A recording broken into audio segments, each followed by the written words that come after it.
જય સ્વામિનારાયણ। ચારધામ યાત્રા પ્રવાસની અંદર એક પછી એક તીર્થોના દર્શન કરતાં કરતાં અમે જેનું નામ જ અતિ સુંદર છે એવા સુંદરા તીર્થના દર્શન કરવા માટે જઈએ છીએ। તીર્થક્ષેત્રની અંદર સુંદરા શહેર, એના શહેરનો મુખ્ય દરવાજો એને તમે જોઈ શકો છો અને એ દરવાજા ઉપરથી જ આપણને ખ્યાલ આવી જાય કે આ પ્રદેશની અંદર ભગવાન પરમાત્મા જે બિરાજમાન હોય, જે સ્થાનની અંદર બિરાજતા હોય એ સ્થાનનો કેટલો મહિમા હશે। કેમ કે સુંદરાજ ભગવાન કહેતા, અહીંયા ભગવાન સુંદરાજ વિષ્ણુ ભગવાન એનું સ્થાન છે। એના આધિપત્ય દેવ તરીકે ભગવાન વિષ્ણુ એને માનવામાં આવે છે।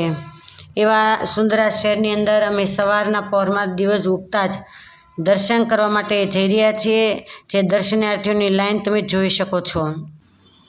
સરસ મજાના નયનરમ્ય એવા વિશાળ માર્ગ એ સાવ ખાલી છે। એનું કારણ છે કે દિવસ ઉગતા જ અમે ત્યાં દર્શન કરવા માટે જઈ રહ્યા છીએ। તમે જે કાચની અંદર જોઈ શકો છો એ ભગવાન સુંદરરાજ એનો રથ સાચવવામાં આવેલો છે। આપણે જાણીએ છીએ કે સુંદરરાજ ભગવાન અહીંયા નિવાસ કરીને કેમ રહ્યા છે, ને ભગવાન સુંદરરાજ જે નિવાસ કરીને રહ્યા છે એ તળેટીને કહેવામાં આવે છે। અલગાર કોવિલ પર્વત એની તળેટીમાં આ મંદિર આવેલું છે। ચારેય બાજુ સરસ મજાની પર્વતની હારમાળાઓ છે ને એ હારમાળામાં જાણે બીજો પર્વત હોય એવું ગગનચુંબી ગોપુરમ રંગબેરંગી ભાતીગળથી શોભી રહ્યું છે। એવા ગોપુરમના દર્શન કર્યા બાદ તમે મુખ્ય દરવાજો જે ભગવાન સુંદરરાજના દર્શન કરવા માટેનો ગેટ છે એમાં સૌ કોઈ પ્રવેશ કરી અને ભગવાનની નજીક જવા માટે જઈ રહ્યા છે। અતિ પવિત્ર એવું આ ધામ કે જ્યારે મીનાક્ષી દેવી અને સુંદરેશ્વર મહાદેવ એનું જ્યારે લગ્ન થવાનું હતું, એ લગ્નની અંદર મીનાક્ષી દેવીના ભાઈ તરીકે ભગવાન વિષ્ણુ એની નિમણૂક કરવામાં આવેલી। ધામધૂમથી મલયધ્વજ મહારાજા એ લગ્નોત્સવ એને ઉજવી રહ્યા છે ને એ વખતે બરાબર લગ્નવિધિ શરૂ થયો। ભગવાન વિષ્ણુને કોઈ પણ કામ આવી ગયું ઇન્દ્ર મહારાજાનું, એટલે સમયસર પરમાત્મા પહોંચી શક્યા નહીં અને મીનાક્ષી દેવીને જવતલ હોમવાના ભગવાન વિષ્ણુને હતા। સમયસર નહીં પહોંચવાથી અન્ય પાસે જવતલ હોમાવ્યા। લગ્નવિધિ પૂરો થતાં ભગવાન નારાયણ પધાર્યા અને ખ્યાલ આવ્યો કે લગ્ન તો થઈ ચૂક્યું છે અને એ જ વખતે ભગવાન વિષ્ણુ નારાયણ એ ક્રોધાયમાન થઈ અને કહ્યું કે આજ પછી હું મદુરાઈની અંદર પગ નહીં મૂકું। એટલે આજે મીનાક્ષી ટેમ્પલની અંદર કોઈ જગ્યાએ નારાયણ ભગવાનના મૂર્તિ નથી। અને પછી જ્યારે સમજાવવામાં આવ્યા એ વખતે મીનાક્ષી ટેમ્પલમાં આજે પણ લગ્ન મંડપ છે। લગ્ન મંડપની અંદર ભગવાન વિષ્ણુ મીનાક્ષી દેવીનું ભગવાન સુંદરેશ્વર મહાદેવની સાથે પાણી ગ્રહણ કરાવી રહ્યા છે એવી પ્રતિમા પણ છે। હવે તમે જે પર્વતની તળેટી એને જોઈ શકો છો કે સરસ મજાના વૃક્ષો એનાથી છવાયેલી આ તળેટી છે। સુંદરેશ્વર એ આ મંદિરની અંદર બિરાજમાન છે। સુંદરેશ્વર ભગવાનનું સ્વરૂપ અતિ નયનરમ્ય છે। તમે જે પોસ્ટરની અંદર જોઈ શકો છો એ સુંદરેશ્વર ભગવાન નથી, પરંતુ એ ભગવાન રામચંદ્રજી એમના મૂર્તિ છે। તમે જે હાથી નિહાળી રહ્યા છો, આજે પણ અહીંયાનો ક્રમ છે કે સૌ પ્રથમ મંદિર ખુલતા જ સરસ મજાનું અમને દર્શન થયું, પરંતુ વિડીયો શૂટિંગ એની મનાઈ હોવાથી અમે શૂટિંગ લઈ શક્યા નથી અને થોડું લેવાયું એટલી કોશિશ કરી છે કે હાથીને અહીંયા મંદિરની અંદર પ્રવેશ કરાવવામાં આવે અને જ્યારે ઢોલ શરણાઈ પરમાત્માને જગાડવાના હોય મંગળામાં, ત્યારે ઢોલ શરણાઈ વગાડવામાં આવે અને હાથીને ગેટની પાસે ઊભો રાખવામાં આવે। જેવા ઢોલ શરણાઈ વાગે એના તાલની અંદર પોતાની સૂંઢ એને ઊંચી ચડાવી અને સરસ મજાની સંકેલી અને જાણે અતિશય નયનરમ્ય દ્રશ્ય ખડું થઈ જાય કે ઘડીભર તો આપણે પણ વિચારી ન શકીએ કે આ અસલી હાથી છે કે નકલી છે। એવું સરસ મજાનો અવાજ કરતાં હાથી જાણે પરમાત્માનું સ્વાગત કરી અને પરમાત્માને પણ પોતાના અવાજ દ્વારા જ્યારે જાણે જગાડતા હોય, જાગૃત કરતા હોય, તો એવા હાથીનું દ્રશ્ય એ ખડું થાય। હાથી દ્વારા પૂજન કરાવવામાં આવે છે। એના પહેલાં ગાયને ત્યાં છેક ભગવાનના મંદિરની બાજુમાં ગર્ભગૃહની બાજુમાં લાવવામાં આવે છે। ગાયનું પણ પૂજન કરવામાં આવે છે અને ઢોલ શરણાઈ દ્વારા એ તમે જોઈ શકો છો દૂરથી કે હાથીને લાવવામાં આવ્યા છે ભગવાનના ગર્ભગૃહની પાસે. તમે સામે જોઈ શકો છો કે દૂર દૂર ભગવાનનું ગર્ભગૃહ છે અને હાથી એનું દર્શન થયું છે ગોળ રાઉન્ડની અંદર. તમે સુંદરેશ્વર ભગવાનના દર્શન કરી શકો છો. એવા સુંદરેશ્વર ભગવાનની મૂર્તિ અતિ નયનરમ્ય છે ને એટલે જ એમ કહેવાય કે સરસ મજાનું સુંદરરાજ ભગવાન તરીકે આ ઓરિજિનલ મૂર્તિ છે અને એના અમને સરસ રીતે દર્શન થયા.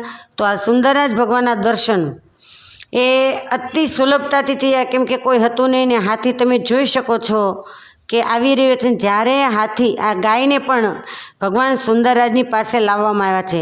ક્રમ એટલા માટે બદલાઈ ગયો છે વિડીયામાં કે છાનામાના વિડીયો શૂટિંગ કરવાનું હોય તો દર્શન કર્યા પછી પાછા ફરીએ ત્યારે જે ગાયને સાચવનાર ગોવાળ છે એ ગાયને લઈને ત્યાં ઊભા હોય. આગળ જતાં હાથીના મહાવત છે એ પણ હાથીને લઈને ઊભા હોય.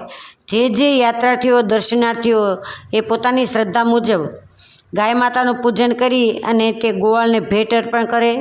હાથીનું પૂજન કરી યાત્રાર્થીઓ મહાવતને પણ ભેટ અર્પણ કરે અને જ્યારે હાથીને પૈસા આપવામાં આવે એ જ વખતે હાથી પોતાની સૂંઢથી દર્શનાર્થીઓના મસ્તક ઉપર એ સૂંઢને મૂકે છે જેને યાત્રાળુઓ આશીર્વચન માને છે કે ગણપતિ મહારાજના આશીર્વચન મળ્યા.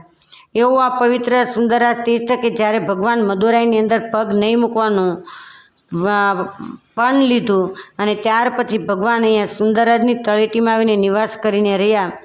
મીનાક્ષી દેવી મંદિરથી થોડે દૂર આ સુંદરરાજ એ તીર્થ આવેલું છે અને કાયમના માટે ભગવાન સુંદરરાજ અહીંયા નિવાસ કરીને રહ્યા. તો આ છે સુંદરરાજ ભગવાનનો ઇતિહાસ અને નીલકંઠ વર્ણી રૂપે મહારાજ પણ અહીંયા પધારેલા છે અને અહીંયા રહેલા છે અને સુંદરરાજ ભગવાનના દર્શન કરેલા છે. સુંદરરાજ ભગવાનના દર્શન કરીએ પછી અમે કાર્તિક સ્વામીનું મંદિર એવું મુરુગન ભગવાનનું મંદિર કહેતા પલની ગામ ત્યાં દર્શન કરવા માટે જઈ રહ્યા છીએ. તામિલનાડુ રાજ્યનું આ પલની ગામ કે જેની પર્વતની ટોચ પર ભગવાન કાર્તિક સ્વામી એવું એનું નિવાસ સ્થાન આવેલું છે. દક્ષિણ ભારતની અંદર આ પલની ગામ એ જે કાર્તિક સ્વામીના 6 મંદિરો ગણવામાં આવે, મુખ્ય 6 મંદિરો, એ 6 મંદિરો માહીનું આ એક પલની મંદિર એ ભગવાન કાર્તિક સ્વામીનું મંદિર છે. આ પલની શહેરને પહેલાં પંચમિત્ર તરીકે પણ ઓળખવામાં આવતું હતું. 5 ચીજોથી બનાવેલા મિશ્રણથી આ મંદિર કહેતા મૂર્તિ એ આવેલા છે. એકવાર મુનિ નારદ એ ભગવાન શિવની પાસે કૈલાસ પર્વત ઉપર આવ્યા. કૈલાસ પર્વત પર ભગવાન શિવ પધાર્યા. કૈલાસ પર્વત પર બિરાજમાન એવા ભગવાન શિવ અને મા પાર્વતી એની પાસે જઈ અને નારદ મુનિએ ભગવાન શિવને જ્ઞાન ફળ આપ્યું અને જ્ઞાન ફળ આપતા એમ કહ્યું કે આ એ પુત્રને આપવાનું રહેશે કે જે પુત્ર પૃથ્વીની પ્રદક્ષિણા કરીને આવે. જ્ઞાન ફળ ભગવાન શિવ મા પાર્વતી એને અર્પણ કર્યા પછી નારદ મુનિ તો ત્યાંથી પસાર થઈ ગયા અને એ વખતે ભગવાન ગણેશ અને ભગવાન કાર્તિક સ્વામી બંને ભગવાન શિવની પાસે આવ્યા. ભગવાન શિવે બંને પુત્રોને વાત કરી કે આ જ્ઞાન ફળ છે એ એમને પ્રાપ્ત થશે કે જે પૃથ્વીની પ્રદક્ષિણા કરીને આવે. તરત જ માતા પિતાનું વચન સાંભળી અને ભગવાન કાર્તિક સ્વામી પોતાનું વાહન જે મોર એના ઉપર ચડી અને પૃથ્વીની પ્રદક્ષિણા કરવાનું શરૂ કરી દીધું. પરંતુ ગણેશજી વિચાર કરે ને એ વખતે વિચારના અંતે ગણેશજીએ માતા પિતાની સામે 2 હાથ જોડી વંદન કરી અને કહે કે મારા મન તો માતા પિતાથી અધિક કોઈ ઊંચું સ્થાન નથી. એટલે એમણે ભગવાન શિવ અને મા પાર્વતી જ્યાં બિરાજમાન હતા એનો ચરણ સ્પર્શ કરી દંડવત કરી અને માતા પિતાની પ્રદક્ષિણા કરવા લાગ્યા. પ્રદક્ષિણા કર્યાના અંતે ભગવાન શિવ એમણે પ્રસન્ન થઈ અને વિઘ્ન વિનાયક દેવે ગણપતિ મહારાજ એને પોતાનું જ્ઞાન ફળ એ આપી દીધું કે ભગવાન ગણેશ છે જીતી ગયા. અને એમ પણ કહેવાય છે કે સાચું તીર્થ તો માતા પિતા જ છે. આજે આપણે વૃદ્ધાશ્રમની અંદર માતા પિતાને મોકલી દઈએ છીએ આપણી કમનસીબી છે. જેના ઘરના આંગણે માતા પિતા દુઃખી હોય ને કદાચ મંદિરના પગથિયા ઘસે તો એનાથી ક્યારેય પરમાત્મા રાજી થતા નથી. એ ખાસ આ ઇતિહાસ તમને સમજાવે છે. ભગવાન ગણેશે જ્ઞાન પ્રાપ્ત કર્યું અને એ જ વખતે કાર્તિક સ્વામી ત્યાં પધાર્યા અને ખ્યાલ આવતા એકદમ કાર્તિક સ્વામી ગુસ્સામાં આવી ગયા. એને અહેસાસ થઈ ગયો કે હવે મારે અતિ પોતાને જ પરિપક્વ બનવાની જરૂર છે. એના માટે જ્યાં આપણે પલનીમાં જે જગ્યાએ દર્શન કરી રહ્યા છીએ, જ્યાં કાર્તિક સ્વામીનું સ્થાન આવેલું છે, એ જગ્યાએ કાર્તિક સ્વામી રિસાઈને જતા રહ્યા અને ત્યાં તપશ્ચર્યા કરી. તપશ્ચર્યાના અંતે એમ કહેવાય કે ભગવાન શિવ અને મા પાર્વતી એ કાર્તિક સ્વામીને ત્યાં આશીર્વાદ આપવા માટે આવેલા અને ત્યારથી અહીંયા કાર્તિક સ્વામી છે એનું મુખ્ય સ્થાન ગણાય છે ને કાયમના માટે ત્યાં નિવાસ કરીને રહ્યા. બીજી પણ એક કથા એવી જાણવામાં આવે છે કે પલનીમાં જે જગ્યાએ કાર્તિક સ્વામીનું મંદિર છે ત્યાં ભોગર મુનિ નામના એક મુનિ ત્યાં રહેતા હતા અને જેમણે આ કાર્તિક સ્વામી એના મંદિરનું નિર્માણ કર્યું છે. આપણી સંસ્કૃતિના જે 18 સિદ્ધો માનવામાં આવે છે એ માહીના આ એક ભોગર મુનિ છે. મંદિરના પશ્ચિમ અને દક્ષિણ તરફના જે દરવાજાઓ છે ત્યાં અનેક મૂર્તિઓ, નાના નાના મંદિરો એ આપણે જોઈ શકીએ છીએ. અને એમ કહેવાય કે કાર્તિક સ્વામીનું જે મુખ્ય મંદિર છે એ વિશાળ પટાંગણની અંદર પ્રસરાયેલું છે, પરંતુ એનો એક છેડો કોઈ એક ગુફા તરફ જોઈન્ટ થયેલો છે. 4મી અને 5મી શતાબ્દીમાં મેરા સામ્રાજ્યના રાજા પેરુમલના નિયંત્રણમાં આ મંદિર હતું. એકવાર એવું બન્યું કે રાજા શિકાર કરવા માટે નીકળ્યા અને એમાં ભૂલા પડતા ભટકતા એ આ પહાડની તળેટીમાં આવ્યા અને તળેટીમાં આવી અને પોતે વિશ્રામ કર્યો. ને એ વખતે રાત્રે એમને કાર્તિક સ્વામીએ સ્વપ્નની અંદર દર્શન આપ્યું. તમે દક્ષિણ ભારતની અંદર જાઓ તો કાર્તિક સ્વામીથી લગભગ તમે કાર્તિક સ્વામીને નહીં ઓળખે, પરંતુ મુર્ગુન ભગવાન તરીકે એને ઓળખવામાં આવે છે.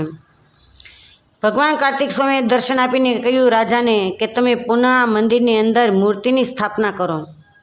ભગવાનનો આદેશ થતાં જ રાજાએ મૂર્તિની તલાશમાં લાગ્યા અને મૂર્તિ પ્રાપ્ત કર્યા પછી રાજાએ મંદિરની અંદર મંદિરનું પુનઃનિર્માણ કરી અને મંદિરમાં ભગવાન કાર્તિક સ્વામી એના મૂર્તિની સ્થાપના કરાવી.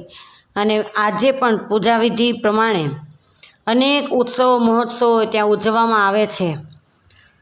આવું આ ભગવાન કાર્તિક સ્વામી એનું મંદિર આવેલું છે અને તેના અમે દર્શન કર્યા, જે તળેટીની ઉપર આવેલું છે, પર્વતની ઉપર.